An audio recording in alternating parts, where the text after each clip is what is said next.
আমাদের হোলসেল মার্টের আজকের এই ভিডিওতে আপনাদের সবাইকে স্বাগতম জানাই।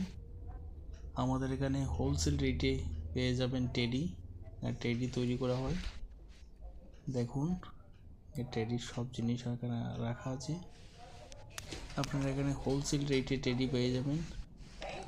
যদি আপনারা কেউ বিজনেস করতে চান যদি আপনারা টেডির বিজনেস করতে চান এবং টেডি নিয়ে রিটেল সেল করতে চান, রিটেল দোকানে বেচতে চান, তাহলে অবশ্যই ভালো রেটে আমাদের কাছে পেয়ে যাবেন। আমাদের সাথে ইনবক্সে যোগাযোগ করুন এবং কমেন্ট বক্সে লিখুন। আমরা কন্ট্যাক্ট নম্বর দিয়ে দেবো, ডিটেলস দিয়ে দেবো, সেখানে পেয়ে যাবেন। স্ক্রিনের মধ্যে কন্ট্যাক্ট নাম্বার শো করবে, সেই নাম্বারেও হোয়াটসঅ্যাপে যোগাযোগ করতে পারেন। আমরা হোলসেল মার্ট থেকে লাইভ করছি।